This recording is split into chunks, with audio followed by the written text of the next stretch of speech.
Good morning students. हमारा आज का टॉपिक है गाउस के नियम से कूलाम के नियम का सत्यापन। गाउस का नियम हम पढ़ चुके हैं।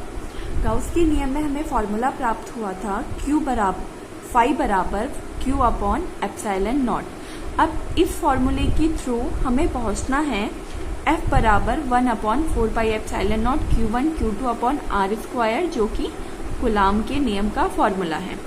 अब इसके लिए हम करते हैं कि माना Q1 व Q2 दो बिंदु आवेश हैं जो एक दूसरे से R मीटर की दूरी पर स्थित हैं। नंबर 1, बिंदु O पर हमने Q1 आवेश मान लिया, बिंदु P पर दूसरा आवेश Q2 मान लिया और दोनों के बीच की दूरी R मीटर मान ली है। अब हम करते हैं बिंदु P से होकर गुजरने वाले एक गाउसी पृष्ठ की कल्पना करते हैं और ये पृष्ठ हमारा कैसा है, गोलीय है। फिर बिंदु P पर छोटा सा अल्पांश क्षेत्रफल ds मान लेते हैं। अब हम जब ध्यान से देखेंगे तो यहाँ पर वैद्युत क्षेत्र की डायरेक्शन क्या होगी, बाहर की तरफ, क्योंकि प्लस आवेश है तो इसमें डायरेक्शन क्या होती है, बाहर की तरफ। तो और जब हम यहाँ पे ध्यान से देखेंगे E और ds, यानी ds क्या है, क्षेत्र वेक्टर, तो दोनों के बीच दोनों कैसे एंगल में सेम डायरेक्शन में जा रहे हैं, तो दोनों के बीच बनने वाला कोण क्या होगा, 0 डिग्री। तो वहां पे हमारा थीटा बराबर क्या हो जाएगा, 0 डिग्री। सिंपल। माना Q1 व Q2 दो बिंदु आवेश हैं जो एक दूसरे से R मीटर की दूरी पर है। बिंदु P से होकर जाने वाले एक गाउसी पृष्ठ की कल्पना करते हैं।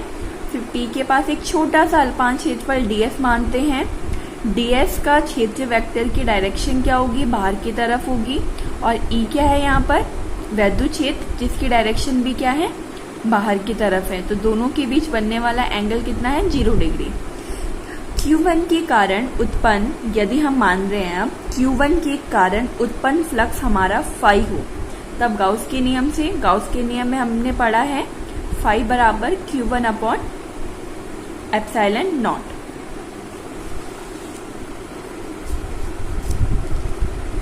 फाई बराबर Q1 अपॉन एप्सिलॉन नॉट। अब हमने पढ़ रखा है फ्लक्स, वैद्युत फ्लक्स में फाई बराबर क्या होता है, इंटीग्रेशन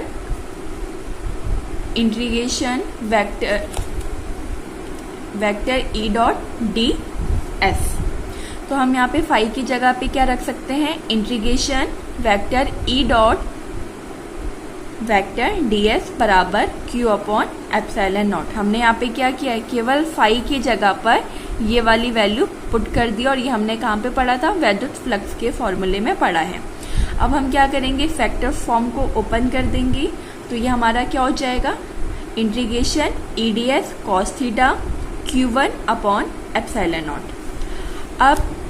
अभी हमने देखा हमारा थीटा कितना है, 0 डिग्री, क्योंकि E और ds क्या है, सेम डायरेक्शन में है। तो दोनों के बीच बनने वाला एंगल कितना है, 0 डिग्री है। तो थीटा बराबर क्या हो जाएगा, 0 डिग्री। और cos 0 की वैल्यू क्या रखेंगे हम लोग, क्या होती है, 1। तो E ds cos थीटा की जगह cos 0 और cos 0 की वैल्यू हमने रख दी 1। तो हमारा क्या आ गया, इंटीग्रेशन E ds बराबर Q1 अपॉन एप्सिलॉन नॉट। अब E क्या होगा, बाहर आ जाएगा और इंटीग्रेशन केवल किसका होगा, D वाले टर्म्स यानी ds का। E इंटीग्रेशन ds बराबर Q1 अपॉन एप्सिलॉन नॉट। अब यहाँ पर ds की जगह पे हमने 4 पाई R स्क्वायर लिया है। क्यों, ds क्या है, यहाँ पर हमारा पृष्ठ यहाँ पर कैसा है, गोली है, और गोले का पृष्ठीय क्षेत्रफल कितना होता है, 4 पाई R स्क्वायर। तो ds इंटीग्रेशन ds की जगह क्या आ जाएगा, 4 पाई R स्क्वायर। अब हम मान लेते हैं यदि हमारा पृष्ठ गोलीय ना होकर बेलनाकार है, तब हम यहाँ पे ds की जगह पे क्या लेते हैं, यदि बेलनाकार है तो बेलन का पृष्ठीय क्षेत्रफल कितना होता है, 2 पाई RL। तब यहाँ पर क्या आ जाता, 2 पाई RL। लेकिन यहाँ पर हमारा पृष्ठ कैसा है, गोलीय है, तो क्या आएगा, 4 पाई R स्क्वायर बराबर Q अपॉन एप्सिलॉन नॉट। तो अब यहाँ पे हम क्या करेंगे, 4 पाई एप्सिलॉन नॉट कहाँ चला जाएगा, दूसरे साइड चला जाएगा नीचे। तो यहाँ पर E बराबर क्या हो जाएगा, E बराबर 1 upon 4 pi epsilon not Q1 upon R square. अब हमने देखा कि जो हमारे डायग्राम में है Q2 कहाँ पर है, बिंदु P पर स्थित है।